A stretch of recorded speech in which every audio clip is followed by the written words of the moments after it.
Thank you very much for joining us this evening. My name is Dr. Jo Moss. I'm a senior lecturer in the School of Psychology at the University of Surrey, and I'm also a co-director of the Cerebra Network for Neurodevelopmental Disorders, which is a collaborative research network that is funded by Cerebra.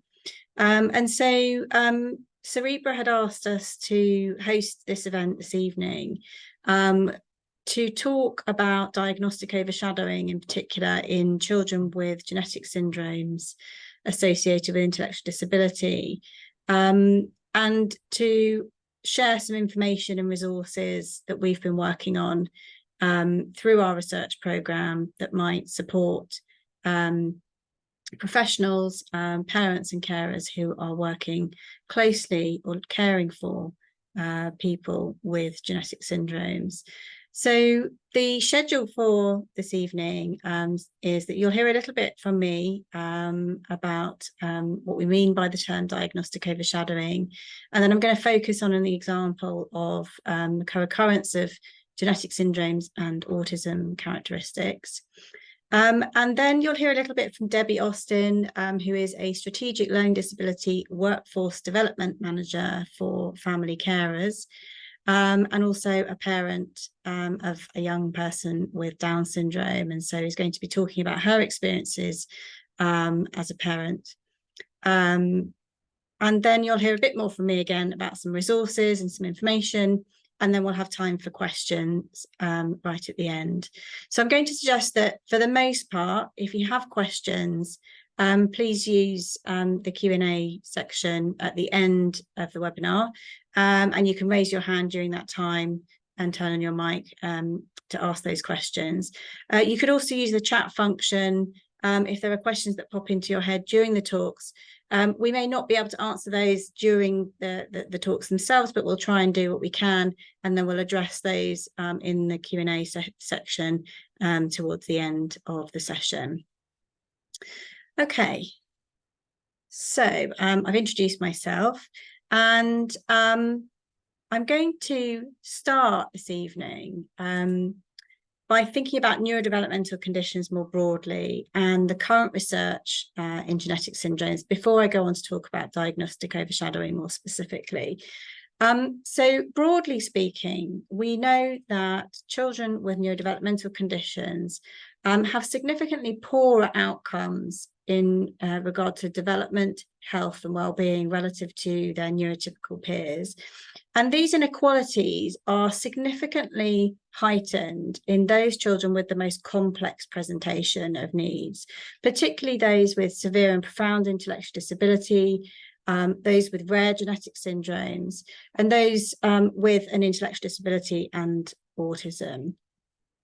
And so one of the aims of the work that I've been involved in at Surrey and as part of the Cerebra Network is really to address those equalities and to highlight the areas of need for this specific population. So one of the things that research in the field of genetic syndromes has shown us is that knowing about an individual's syndrome or neurodevelopmental condition can be very, very helpful and really important in helping us to better understand an individual's needs. So what the work that we've been involved in has shown is that each genetic syndrome or each neurodevelopmental condition tends to be characterized by a very unique profile of strengths and differences. And I want to use this table to sort of demonstrate that point. So here in this table, we have parental report on a range of different areas, including autistic characteristics, mood, hyperactivity, behaviours that challenge across a range of different genetic syndromes. So here, Angelman syndrome, Cree-de-Shao syndrome, Cornelia de Lange syndrome, Fragile X syndrome, Prader-Willi syndrome, Lowe syndrome, and Smith-Magenis syndrome. And in the table where you see pluses, that indicates that that group is showing more of a particular characteristic than another group. Where we see a minus sign, they're showing less of that characteristic relative to another group. And where we see the circles, that indicates that they're showing roughly the same levels of those characteristics. So what you'll notice in the table is that each of these genetic syndrome groups shows a very different profile and presentation of those pluses and minuses. So if we take, for example, Cornelia de Lange syndrome and Fragile X syndrome, we can see that in Fragile X syndrome, we're seeing particularly high levels of repetitive behavior, particularly high levels of overactivity. In Cornelia de Lange syndrome, we're seeing a different presentation of those characteristics. And so knowing about the syndrome, knowing about the condition that the person has, can help us to identify where these particular strengths and differences might be, and perhaps the areas where we need to focus our attention or prioritize when we're thinking about identifying the needs of, and the support needs of individuals with these conditions. Another area, and I want to just focus on this briefly, where we see, again, really important syndrome-specific differences is in the area of behaviours that challenge. So what you can see in these graphs is the percentage of individuals with one of these genetic syndromes, the same groups that I've mentioned in the previous slide, who show either self-injurious behaviour or who show physical aggression. And what you'll notice initially is that the groups, again, are very variable in terms of how common those particular behaviours are. Some show very, very high levels of particular behaviours and others less so. And I want to just highlight two particular groups here because we see an interesting contrast. So what we see in Cornelia de Lange syndrome, this is Cornelia de Lange syndrome here, is that individuals with Cornelia de Lange syndrome are nearly 7 times more likely than the rest of these groups in the graph to show self-injurious behaviour, but they're much less likely to show physical aggression. Whereas if we take another group, Angelman syndrome, very similar levels of intellectual disability, similar levels of language difficulty. In this group, we see that individuals with Angelman syndrome are much more likely to show physical aggression, but much less likely than the other groups to show self-injurious behaviour. And so knowing about those syndromes, knowing that a person has Cornelia de Lange syndrome or Angelman syndrome tells us that these are the areas that we might expect to see some differences.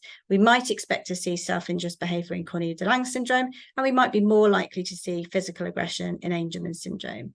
But it's not only the type of behaviour that is prominent in each of these groups and is different between these groups, but also there are differences in syndrome-specific correlates and predictors of those behaviours. So in Cornelia de Lange syndrome, we know from research from our group and others that pain and discomfort tends to be the primary driver of self-injurious behaviour in this group. In Angelman syndrome, that heightened social interaction, motivation for social interaction appears to be a strong driver for the physical aggression that we see in that group.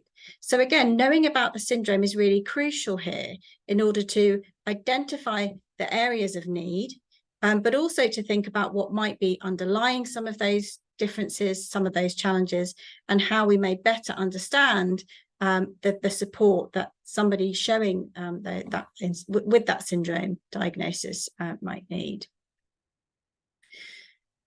Now, I want to sort of qualify that point by saying that, of course, we've seen from this research that there are certain characteristics, certain challenges and concerns that may well be shared across individuals with a particular condition. We may see these characteristics that are maybe more or less likely to occur in a given syndrome group. And I think that those shared characteristics are really important, as I've said, for identifying where we might need to think about support. But I also think it's really important to highlight at this point that nothing is inevitable. We recognise that every child with an intellectual disability is unique, regardless of the cause. These characteristics and traits are not inevitable, and there is a strong influence of culture, experience, environment that may modify and change behaviour significantly.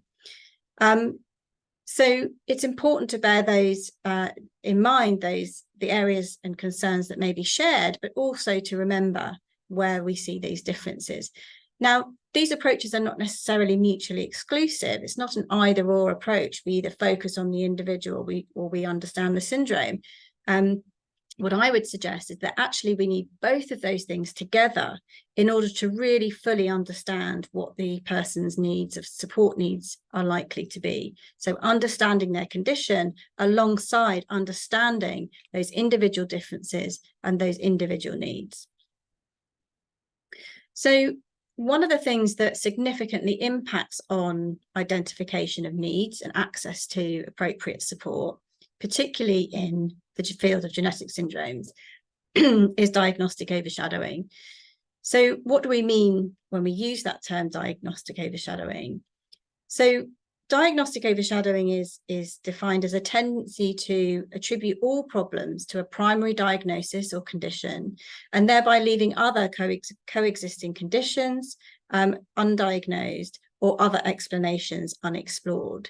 So in effect, when we focus too much on a primary diagnosis, sometimes we then fail to consider other alternative explanations, or we fail to offer appropriate support because we're not thinking broadly or holistically enough about what those individuals' needs are.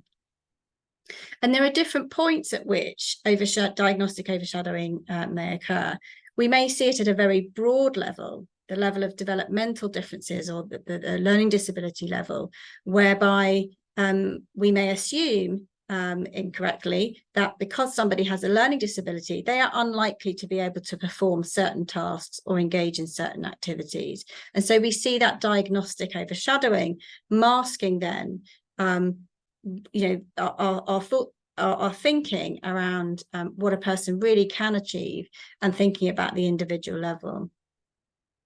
We also see diagnostic overshadowing at this kind of primary diagnosis level, as I've kind of alluded to in that definition, whereby we may focus too much on that genetic syndrome diagnosis and therefore not consider the possibility that there may be other co-occurring conditions or other explanations to the behaviours that we see. An example here is that we see, as you saw in that first table, high levels of hyperactivity and impulsivity in children with Fragile X syndrome. And we need to consider at what point that hyperactivity and those levels of impulsivity may lead us to think about whether there may be a co-occurring ADHD diagnosis that would be appropriate, or thinking about ADHD-like presentations. And it is actually often the case that we see Fragile X syndrome with a co-occurring or dual diagnosis of ADHD. And so identifying those co-occurring conditions helps us, again, to identify what support is needed and be a bit more precise about that. We may also see this diagnostic overshadowing occurring at a more behavioural level. So, for example, there may be an assumption that a person with Cornelia-de-Lange syndrome is showing self-injurious behaviour simply because they have Cornelia-de-Lange syndrome. And we know from research that if you have Cornelia-de-Lange syndrome, you may be more likely to show self-injurious behaviour. But if we do that without thinking about why are they showing this behaviour, is there something else going on that might give rise to this behaviour, rather than simply assuming that it's because they have the syndrome, then we're not really evaluating the needs of that individual. And as I said, pain and discomfort is a huge factor that drives self-injurious behaviour in Cornelia-de-Lange syndrome. And if we're simply associating the self-injury with the syndrome, we're not getting to the root of the cause. We're not thinking about pain and discomfort. We're not thinking about other factors that may be really important. And so all of these aspects, all of these layers are important and need to be considered in order to fully meet the individual's needs. And too much focus on any individual aspect or any individual layer here may result in diagnostic overshadowing of some kind. And we really need to be thinking holistically about these things: the diagnosis, the developmental differences, being open to other alternative explanations, the possibility of other co-occurring conditions, thinking about physical factors, thinking about the environment, and taking all of those things into account in order to better understand the individual's needs. I want to just talk about a case study of a young man where I think this is a really poignant example of where diagnostic overshadowing can have a really critical impact on an individual's well-being. This is a case study of a young man with Cornelia de Lange syndrome who showed a lot of autism characteristics from a very young age, but there was no formal diagnosis and no no real recognition of those characteristics other than the fact that he had Cornelia de Lange syndrome. And we know that, you know, people with Cornelia de Lange syndrome may show some autism characteristics. He did pretty well in primary school, and he coped with that environment very well. When he transitioned to college, he was moved to a college where there was a lot of emphasis on student-led choice, flexibility, and of course, for someone who has a lot of autism-related characteristics, that type of very unstructured, unpredictable environment can often be very, very difficult to manage. And that was the case for this particular individual. Unfortunately, this led to some really significant negative mental health, anxiety, high levels of anxiety, very low mood. There were impacts on sleep, on behavior, on self-care abilities. And because the college was simply not designed to be appropriate for somebody with significant autism-related needs, they couldn't adapt in order to support this individual. And this meant that ultimately what happened for this young man was that he withdrew from college and he was then no longer in an appropriate environment. At this point, so almost at crisis point, when things are really tough for this young man and his family, mental health is very poor and lots of really difficult things going on. At this point, the diagnosis of autism was suggested. He had an assessment from a clinical, appropriate clinical team, and the diagnosis of autism was given as a dual diagnosis with Cornelia de Lange syndrome. What we want to try and do is to be thinking about that, the relevance of autism characteristics or of that co-occurring diagnosis much earlier on, so that we can really support people across their lifespan, and not wait until people are at this crisis point before we start thinking about, okay, what else might be going on here? And I think the key point really is that we know that the way that our system and structure of our care pathways in the UK is often very dependent on what diagnosis you have. And so the available support is very different, dependent on diagnosis. Often, that's not always the case, but often. And so without considering these other alternative explanations and potential diagnoses, we're then not able to give people the most appropriate support. And so that's an example where, you know, that diagnostic overshadowing, as you can see, had a significant impact for that individual's well-being. I want to just highlight a couple of quotes just to really kind of demonstrate again the importance of this holistic thinking. So the first quote is a parent of a child with Down syndrome who, and there is a link to this article here in the slides, which I'll try and post into the chat later on, where they refer to the fact that it seems as if having Down syndrome is a full stop, a reason to end the conversation and offer no further explanation. And I think that's a really poignant quote from this parent. You know, that the diagnosis should be the beginning of our inquiry, not the end. And I think, you know, really highlights why there is such a strong need for us to really be open-minded about what the diagnosis of a genetic syndrome means for an individual, but to make sure that we're always thinking about other factors that are important. The second quote is from an individual with a different neurodevelopmental condition. They say, I've been treated for other conditions for most of my life, but really it's the undiagnosed ADHD that has been the issue. And this quote comes from a report from Embracing Complexity. And again, the link is here in the slide if you would like to have a look at that in more detail. But again, alludes to this idea that actually without the appropriate identification of co-occurring conditions or other explanations, this person is not able to get the right sort of support. Their needs are not being met. And so I mentioned the Embracing Complexity report, and there's some more information about that here. And I am going to focus now on this example of co-occurring conditions in genetic syndromes, but particularly on co-occurring autism. The reason I'm going to focus on this now is because this is a kind of common discussion point at the moment in the context of the research field, largely because it comes with some challenges conceptually, but also practically. And I think it's a really helpful area to think about. Now, I'm not advocating here that people should be looking at multiple diagnostic labels. The decision to seek a specific diagnosis of a co-occurring condition is very much individual and very specific to that particular individual, and needs to be taken very carefully.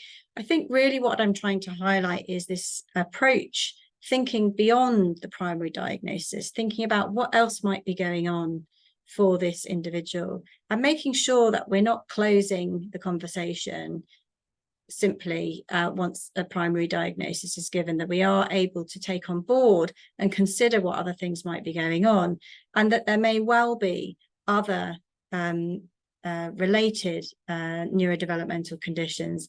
As highlighted in this report, it appears to be the norm rather than the exception for people with neurodevelopmental conditions to have more than one.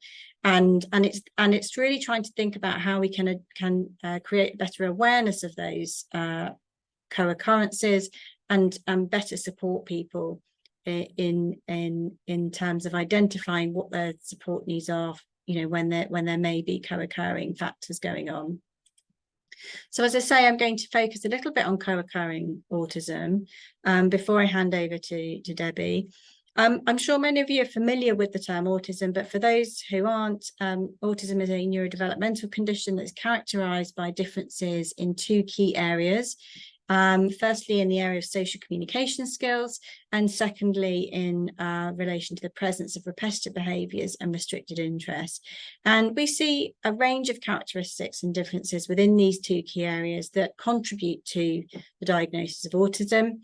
Autism is a spectrum condition, which means that not everyone with autism shows the same pattern of characteristics, and there's a huge amount of variability and diversity in relation to the characteristics of autism that we see.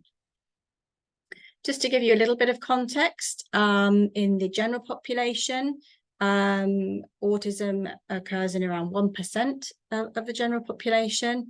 And for those individuals with a severe intellectual disability, the prevalence of autism is significantly higher at around 40%.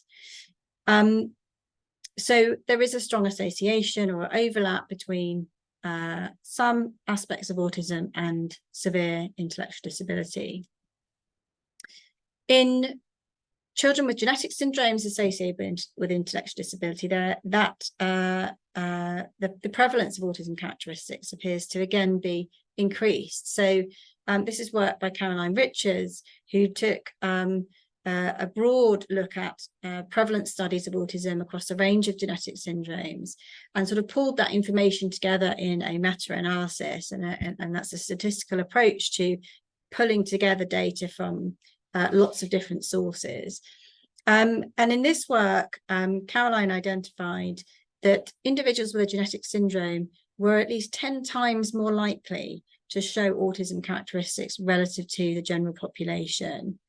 And so these characteristics are very common in these genetic syndrome groups, and actually understanding and having some awareness of that overlap can be really critical in understanding the support needs within those populations.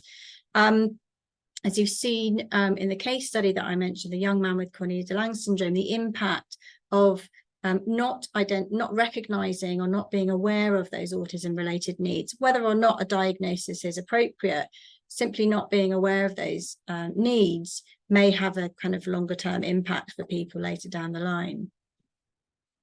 We know that it's incredibly important to understand or be aware of those autism-related needs for lots of different reasons.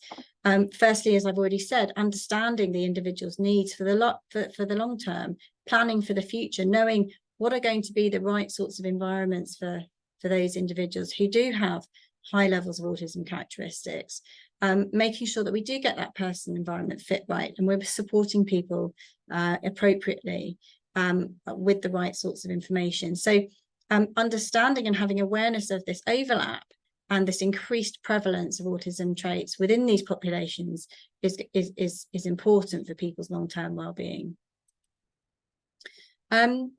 Unfortunately, what we also know from the literature is that identification and diagnosis of autism in genetic syndromes is often very significantly delayed or reduce overall. So there seems to be a gap between what we're seeing in the research literature in terms of the prevalence of these characteristics and what we're seeing from a practical point of view through clinical pathways and clinical diagnosis. Now, there are lots of different reasons why we see this gap between research and clinical practice. Some of those reasons are research related, so that may be to do with the methodology used, the type of measure that's used, the sampling. There's lots of those kind of methodological factors that contribute to this. But there's also challenges for clinicians that compound these sorts of issues as well. I'm going to focus on some of those assessment challenges or clinician facing challenges, but I'm also happy to talk about some of the methodological issues later on in the Q&A session. One of the most significant challenges or barriers to identifying autism characteristics and or diagnosis of autism in genetic syndrome groups is that we see a very variable presentation of autism characteristics within these populations. So I want you to, I know this is quite busy, this slide, but really don't focus too much on the detail. The small colourful graphs, each graph shows the presentation or the profile of scores on a screening tool for autism across different genetic syndrome groups. But really what I want you to take away from this is the way in which this skyline across those graphs is highly variable across the different groups. So we have Phelan-McDermid syndrome here in the pink, Fragile X syndrome here in the green. They're very, very different. The peaks and troughs are in different places and to different extents.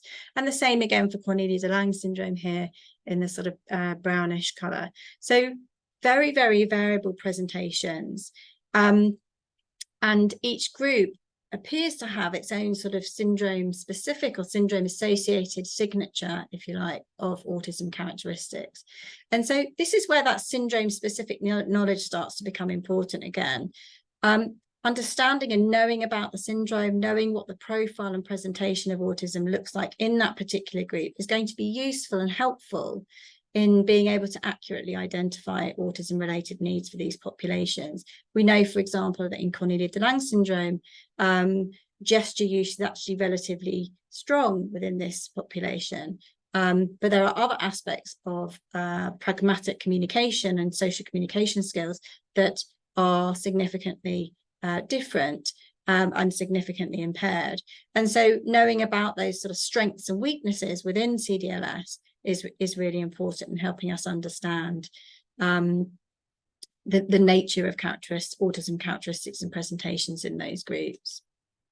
The second challenge that I think comes in relation to identifying autism-related needs in these populations is that the trajectory or the development of those characteristics, of autism characteristics, is often a bit different in genetic syndrome groups to what we might expect to see in autistic individuals who don't have a genetic syndrome. So here's an example of what that might look like. So here we've got scores on, again, a screening tool of autism characteristics in under 16s and over 16s in people with CDLS in the red line, and people with Fragile X in the yellow line. And you can see this sort of reversed pattern, whereby in people with Cornelia de Lange syndrome, those characteristics become more prominent with age, whereas in Fragile X syndrome, they seem to be more evident in younger children, but that tends to change and become more manageable as people get older. So we see these different presentations of development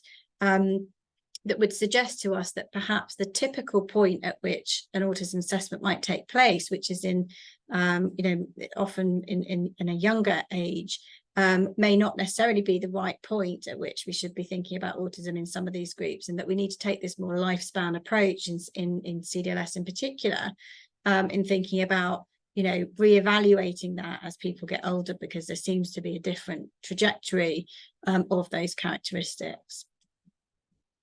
The third key challenge that I think we see in these populations is this overlap between autism characteristics and intellectual disability, and it's something that I've touched on earlier on. There is a lot of overlap in the characteristics. We do see, particularly in those with more severe to profound intellectual disability, it can be really difficult to sort of disentangle, which behaviours and characteristics are related to person's intellectual disability and which may be more specific to autism. And for clinicians, it's extremely difficult then to be able to achieve this answer to this question, which is whether those characteristics, whether those difficulties are better explained by the presence of an intellectual disability, or whether they can really clearly be attributed to the presence of autism. And this challenge in teasing apart those differences, I think really impacts then on our ability to make that differential diagnosis and to understand that. And there's very limited guidance on how to make that distinction. It seems to be the case that really this is something that just comes with a lot of experience and a lot of practice, and there's very limited guidance on an understanding of how we can practically and more systematically kind of differentiate what those needs might be. The final point that I want to raise in terms of key challenges for assessment and diagnosis is the assessments themselves. So most of the assessments of autism that are used to support the diagnosis of autism more broadly were designed and developed with populations of autistic individuals who don't have a genetic syndrome, and often autistic individuals who don't have an intellectual disability. And so there is a real question about how useful some of those assessment tools are when we're trying to think about autism-related needs in other populations where there is a much more complex presentation, where there is severe intellectual disability, where there is a rare genetic syndrome, where there are other complex factors that kind of come together. And so being able to really robustly and accurately identify those needs, autism-related needs in these groups, is very, very challenging based on the use of the sort of standard diagnostic assessment tools that are commonly used to support diagnosis in clinical settings. So there might be lots of reasons why it's difficult to identify co-occurring autism, and reasons why we may see this diagnostic overshadowing in relation to co-occurring autism. But I think it's really important that we highlight that, just because there are these challenges doesn't mean that we shouldn't be working really hard to overcome them, to look carefully at what the person's needs and whether they are being met. And as I say, the support that is available to people may be very different and very much dependent on being able to accurately assess and identify these co-occurring autism characteristics. So it's really critical that we can do this accurately and appropriately. And I'm using the term identification here, not just diagnosis, because in many cases, simply recognizing that there is an overlap with autism, or that there are a number of autism characteristics, may well be sufficient in order to identify that individual's needs and to deliver the appropriate support. For others, a formal diagnosis may be more appropriate. And as I say, that decision is very much based on an individual case-by-case basis and with the input of expert clinicians. But sometimes simply recognizing that there are these autism characteristics is helpful for families and important in ensuring that they get the right level of support and information. So I've talked a little bit then about some of the kind of issues around diagnostic overshadowing in relation to primary diagnoses and in relation to co-occurring conditions. I'm going to hand over to Debbie now, who's going to talk a bit more specifically about her experience as a parent and carer, and particularly kind of examples at this behavioural level that I mentioned, where diagnostic overshadowing, again, is also problematic in terms of the need to think about other factors, physical factors, environmental factors that may help us to understand the behaviours or the difficulties that a person might be experiencing. So I'm going to stop sharing and hand over to Debbie for a moment. Thank you, Jo. Thank you so much. I'll just share my screen. Can you, oh no, there we go. Can you see my screen, everybody? Yeah, we can see the screen at the moment. It's just the slide, so it just needs to go into slideshow mode. I do. I've got something hanging over my Here we go. Has that done it? There we go. Hooray. That looks right. Does that look okay, Jo? Lovely. Thank you so much, Jo. Hello, everybody. My name's Debbie Austin, and I'm going to talk to you today a little bit about our family experience and a little bit about some experience I had as a clinician as well. So I work, as Jo said, for the NHS as a strategic learning disability workforce manager for family carers, which basically means that I try and reflect the needs of family carers back to sort of the senior decision makers within our within the system, so within our ICB, which is North East and North Cumbria. I'm a physiotherapist by background, and spent the final 12 years of my clinical life in a community learning disability team, working with people with profound and multiple learning disabilities. But today I'm really going to talk to you about my experience as a family carer. And to introduce you to my daughter, Lucy. Lucy's 15, she has Down syndrome, and when she was 5, we found out that she also has autism, that she's autistic. When we got the autism diagnosis at 5, it was a bit like Jo explained earlier. It was because we had a really experienced and very brilliant local clinician. The assessment happened really quickly. In fact, so quickly, I almost doubted it. I was like, really? Are you sure? But yes, I can see now that absolutely it's the right diagnosis. But it was very important to us, really, that we did get that diagnosis early, because it has really helped us to meet Lucy's needs. So let me introduce you to Lucy. Lucy has many strengths and passions, and that is so important to know and understand, especially when we're thinking about some behaviours that she might display, whether they challenging or not. So Lucy uses her strengths and her passions to navigate what is really a very confusing world. And I think the one I want to point out to you most is that Lucy is really, really social. And she wants to be social so much, but she needs a lot of support. She uses her sense of humour and her love slapstick to connect with people.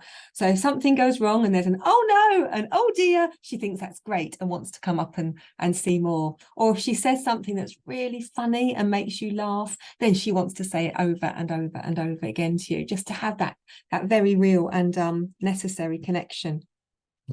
She's incredibly resilient, which I think is true of all people with learning disabilities and autistic people, because she gets up every morning with a smile on her face and she greets a world that is largely inaccessible. She's got a great memory, and actually that memory can actually mask the level of her understanding in certain situations. She's very musical. She's self-reliant and she's determined. If Lucy believes something needs to be done in a certain way, she will move heaven and earth to do that. But as I said earlier, she's incredibly social, and we must always remember that her social needs are as much as my social needs or anyone else's. It's just that she can't always express them in a way that's easy for us to understand. Apart from when she was very ill at 18 months old, she's had really good health. She loves the beach and she loves a really big tickle. As I said, Lucy does have a severe learning disability. She has a severe learning disability, and she has significant support needs. She has high levels of anxiety, but I would too, if the world was as confusing to me as it is to her. It makes perfect sense. And her labels or her diagnoses put her at risk of diagnostic overshadowing. Lucy has a very concrete understanding of the world. So she knows what things are called. She knows where things are. She can find things in a very small area. Lucy, your beads are on the table. She can do that. But things that are more abstract, the hows and the whys of the world are much more confusing for her. So things that don't change, she can learn left and right, but personal pronouns, when I becomes me and we, and I becomes you and you become me, that's really hard for her, really very, very difficult for her to understand. So she needs people around her who understand how she communicates and can support her well. Because if we understand her needs and we can meet her needs, then we are going to give her the best quality of life that we can. Lucy cannot effectively communicate how she feels verbally, again, which puts her at massive risk of diagnostic overshadowing. And all of Lucy's needs pretty much are anticipated and supported. And there are probably families in the room who know what I mean, who do the same for their loved ones. And I want to mention this because I want to say never underestimate what a huge responsibility that is, deciding whether someone is warm enough or, not too warm. Have I given you enough food? Are you still thirsty? Was that too much to drink? Are you in pain? Do you need the toilet?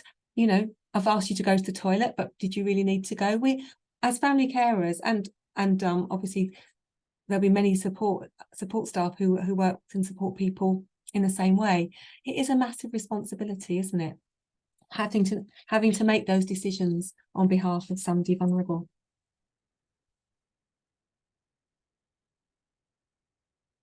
Diagnostic overshadowing, I think, is such a great injustice, really. It really means that needs are being unmet, misunderstood.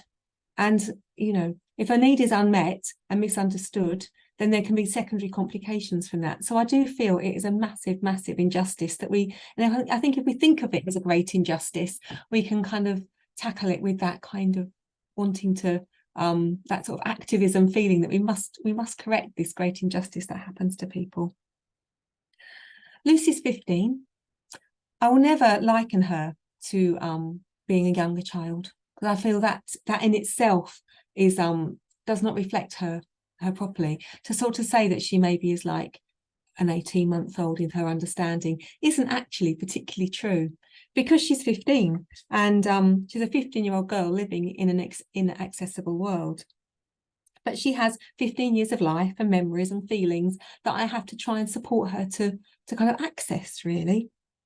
And she has significant support needs. But that is different to being a younger, non-disabled child. There are some areas of support that I gave her as a young child that I still do, that I haven't stopped doing. But that is different to being younger. So I have to remember that she's 15 and she has the needs and the wants of other 15-year-olds.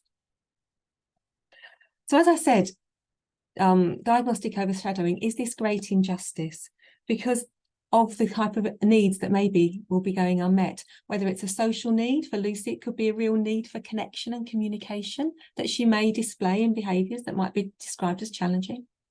It might be a medical need, feeling unwell, or it might be an environmental need. I need to get out of here. I don't like what's happening around me. I need to change something. And many other functions of behaviour too. But if we just put Lucy's behaviours down to the fact that she's autistic or she's got Down syndrome, then we are absolutely missing the opportunity to give her the best quality of life possible. We had an experience where of diagnostic of overshadowing around medication when Lucy was quite little. Lucy took Movicol because she has constipation, which is quite common for people with Down syndrome. So in that way, it was very useful to know that, to have that sort of syndrome specific information that people with Down syndrome can experience constipation on a greater level than the typical population. So the fact that we knew that was really helpful. So we looked out for it, and when we spotted it when she was very tiny, medication was started. And Lucy was positing a lot. So just like, small bits of vomit, a lot. And people were saying to me, oh, it's because she's got Down syndrome. She's got really low tone. So every time she sits up, it kind of squishes everything. And she hasn't got, the muscle tone to stop herself positing.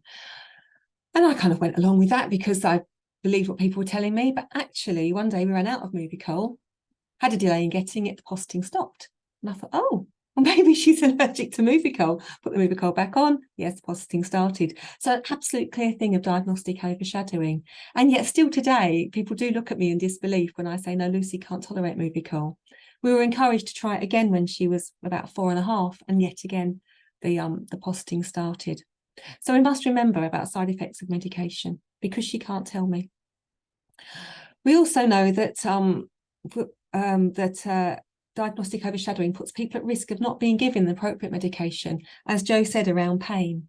And when I was a physiotherapist, I would back that up really, that people are much more likely to not to be for their pain to go misunderstood and untreated. So, not enough analgesia is probably given to people with learning disabilities.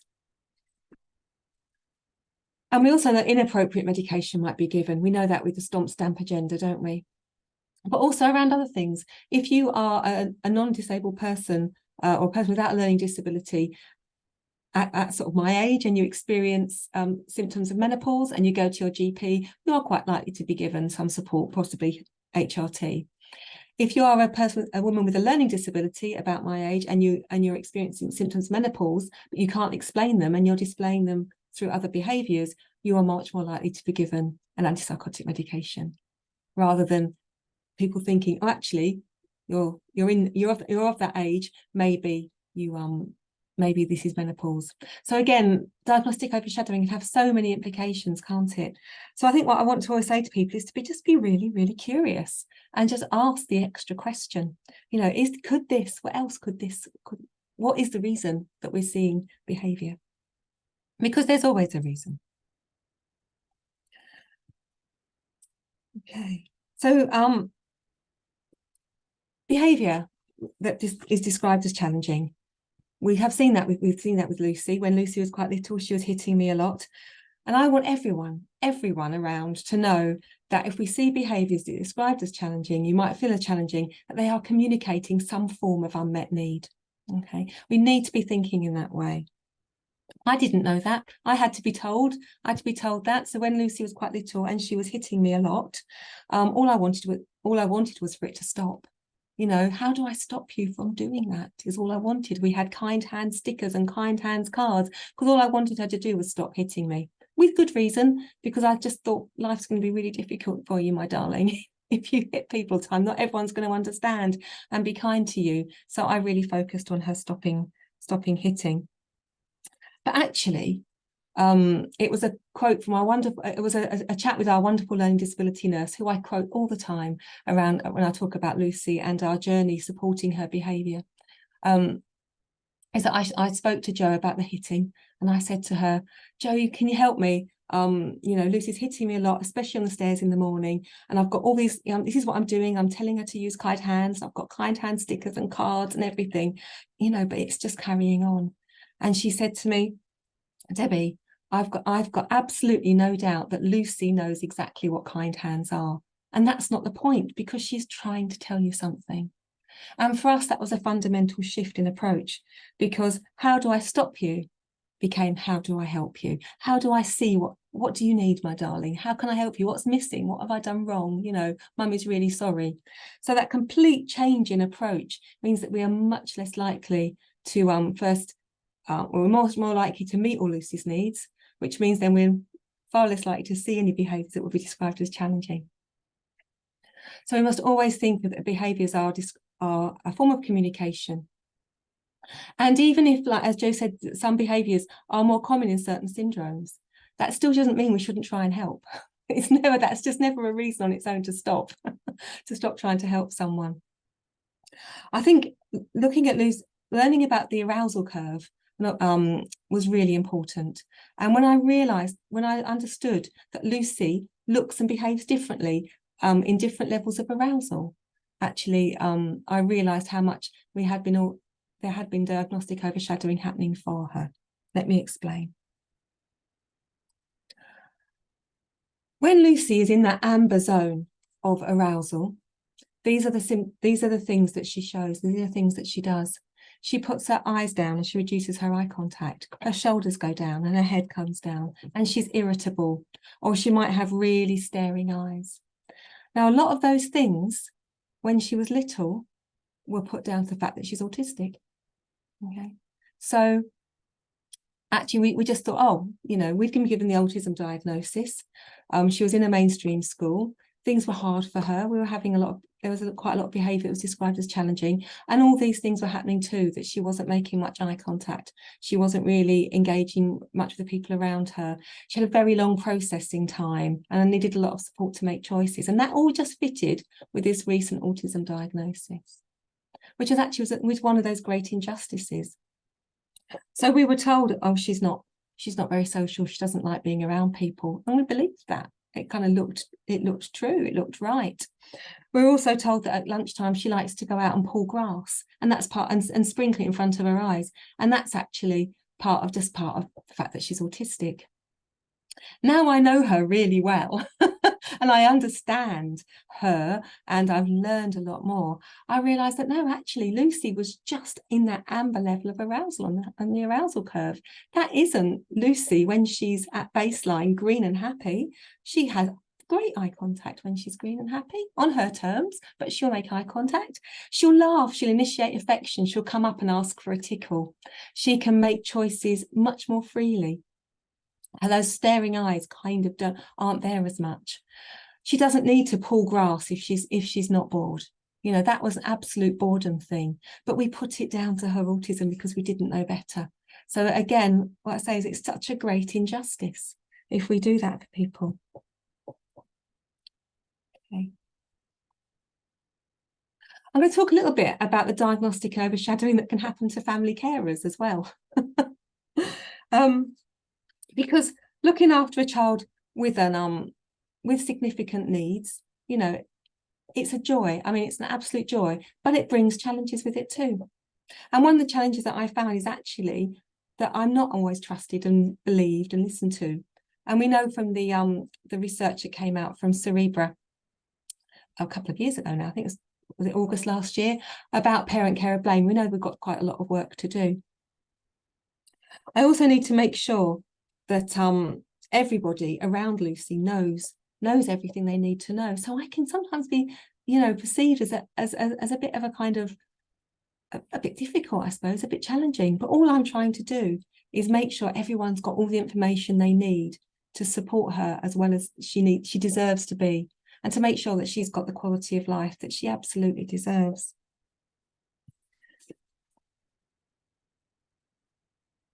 So I want to talk about this phrase that I've heard as a clinician and I've heard as a parent.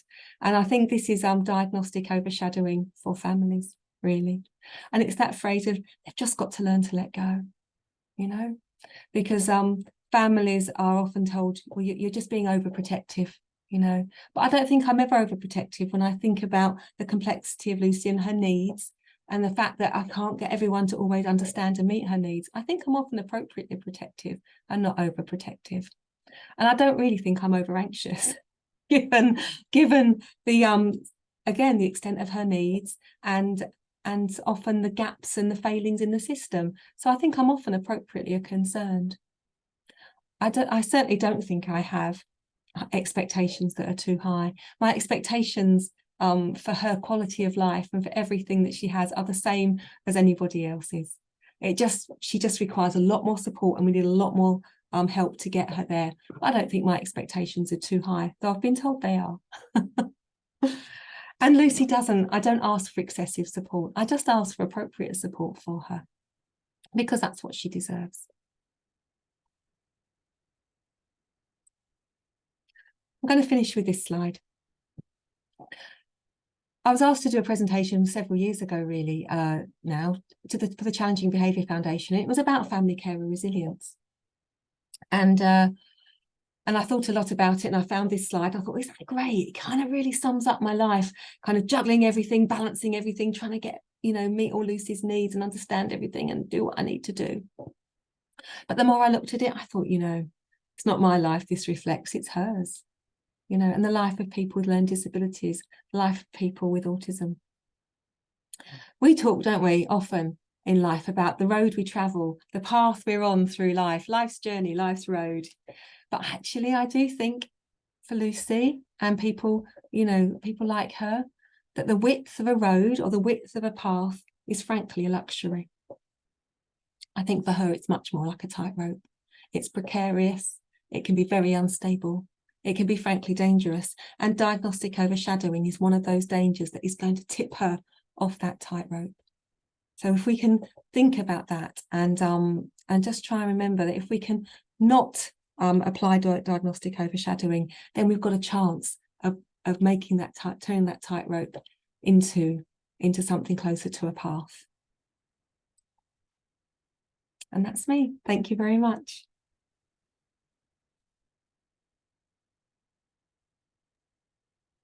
Thank you very much, Debbie. Some really, really insightful information and examples of that sort of very detailed and kind of fine-grained level of diagnostic overshadowing and the way in which that impacts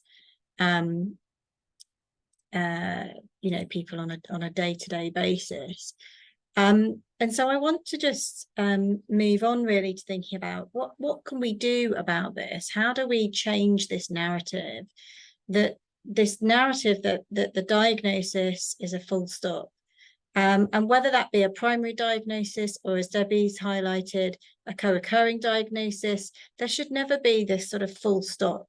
There should not be this sort of end to this is an end point of the conversation without further explanation. We should always be thinking about what can we do better? How can we better understand this individual? Sometimes having that diagnosis is helpful, having that co-occurring diagnosis is helpful, having recognition that there are other kind of important related factors is helpful. But how can we make sure that we continue those conversations, and how do we turn this full stop into a question mark? I think one of the challenges for parents and carers, families and professionals who are working with children, particularly children with rare genetic syndromes or children with very complex needs, is about identifying accessible information and resources to help support those identification of those needs, to help that continuing that learning process and that kind of questioning of needs. The rarity of some of these syndromes is challenging. We can't expect our professionals to know the detail of every single rare condition and the impact of that. But what we do need to try and do is to give professionals, families, the tools to identify those needs quickly and efficiently when they need to be able to do so. And so we've been at the Cerebra Network collaboratively and sometimes often in partnership with Cerebra, have been developing resources to support families and to support professionals in accessing information in that way. So you can see here on the slide a number of things that we've been doing. So partnering with Cerebra around guides around anxiety in people with intellectual disability, self-injurious behaviour. There are a number of different guides available that we've contributed to and that others in the field have also contributed to, which are freely available and accessible on the Cerebra website. We have a core resource, which is the findresources.co.uk website, which is a knowledge exchange website for families, parents, carers, professionals to seek out accessible information about particular genetic syndromes, and thinking about, finding more information out about those syndromes, but also some of the other explanations and factors that we need people to be thinking about. Pain, for example, we've developed an infographic as a way of helping families and professionals to identify pain in children who have limited verbal language or no verbal language abilities. And this is really important, as Debbie mentioned. Undiagnosed pain or diagnostic overshadowing of pain is incredibly common within these populations, and extremely challenging for those individuals and their families. So having tools that help us to understand how to identify pain in children who may not be able to tell us about what they're experiencing is incredibly important. We'll find all of this information on the Find website. Training videos around communication, around self-injurious behaviour and behaviours that challenge are also available there. For professionals, the Be Well checklist, which is a recent development led by Professor Chris Oliver, and currently being evaluated by Hayley Crawford at Warwick University. The Be Well checklist really supports parents, carers and professionals around understanding behaviours that challenge, thinking about some of those other factors that are important, around communication, around pain and discomfort, around social anxiety, all the different things that might be important to know about in terms of making sure we better understand the experiences of individuals. And a number of other resources that are available to help support people in accessing information. I've mentioned the Be Well checklist. There's a bit more information here about what that looks like. So you can see the list of different areas there that the Be Well checklist refers to, and you can see that list there: pain, discomfort, social behaviours, communication, etc. The other resource that I wanted to highlight, and this is a fairly new resource, and it's kind of linked to the Find website, but this resource is specifically designed for education practitioners or people working with children in education in any sort of capacity. And this is a resource that's really about developing a framework or thinking about how we can identify what the individual's needs are and how we can take on board both that syndrome specific perspective alongside the individual differences, and trying to really develop that holistic approach to understanding what an individual's needs are.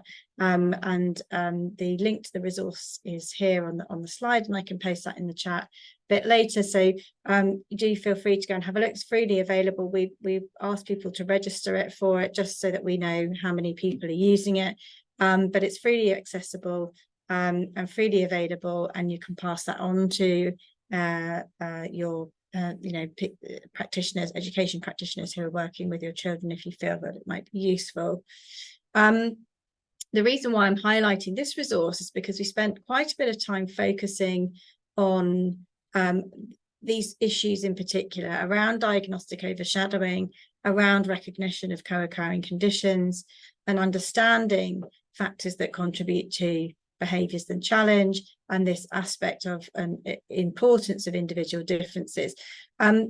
These themes that we focus on in the resource were developed by working with parents and carers and education practitioners. We spent quite a bit of time talking to people about what they felt would be important in this resource, and how, which of the aspects that we really needed to highlight. And these things were things that were coming up often. And so there is a focus in this resource around better understanding of individual needs and trying to overcome these issues of diagnostic overshadowing. One of the ways in which we've tried to support professionals and parents and carers in doing this and overcoming some of these issues is to set up a framework that people can work with. And this is modified from a kind of traditional framework that is often used by educational psychologists when they go into schools to evaluate individual children's needs.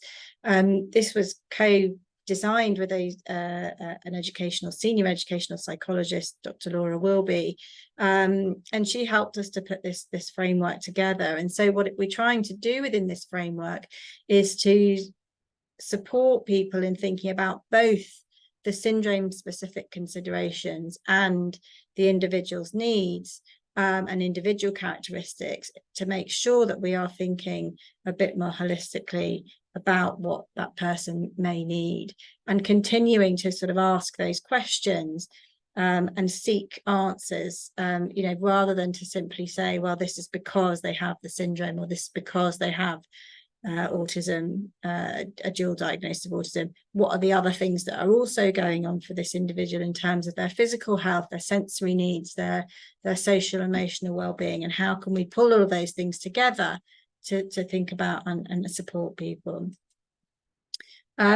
We've tried to make the content very accessible, so there's lots of infographics, lots of visual resources to support understanding and learning, and that again was something that education practitioners felt would be helpful. There's some video content, so parents or parents and carers. We've got videos from teachers who are working with children in schools, educational psychologists, and a range of individuals sharing their thoughts and ideas around how best to support children and identify the needs of children, particularly from an education point of view. It's quite an interactive resource. There's lots of reflection points, questions to think about, to take to the wider teaching team or the wider professional team, to help really get people thinking about, what those different needs might be. And importantly, as I say, we're not expecting professionals to know it all or to learn it all, but really need to provide with the tools and a framework to access information. So a lot of what we're doing in this resource is signposting people to useful resources, to other charities and other organisations where they might be able to find further information, and just trying to connect the dots a bit for people, and kind of make that access to that information a bit more a bit smoother. So just some closing thoughts really, before we finish up for questions. A reminder, every child is unique, every person with an intellectual disability is unique, and we must always hold this in mind and think about those individuals' needs. Understanding a child's genetic syndrome, neurodevelopmental condition, can be really helpful in helping us to understand some of those individual needs, to point us in the right direction, to tell us where there may be strengths and weaknesses, to tell us where there may be areas of priority. But this is just one piece of the puzzle, one piece of information, and we must always continue to explore and ask questions, seek out information, and support people, professionals working with us, give them the tools to ask those questions and to seek out that information. We mustn't let the diagnosis be a full stop. We should never have that full stop and end of the conversation. There is always more to understand. There is always more support that we can seek out, and that we should be looking for, in order to make sure that we are supporting and getting the best quality of life for individuals and their families. And so that often means considering alternative explanations, even when this might be difficult to understand, and even when this might be difficult to find. Supporting this holistic approach is really important. Now, and I'm not saying that the onus here should be on parents and carers to seek this information out. As I said, we need to give our professionals the tools to be able to do this, and a framework around which they can reach that kind of understanding. So I'm going to leave it there and just say thank you to collaborators and colleagues, and a huge thank you to Debbie also for sharing her insights about caring for Lucy.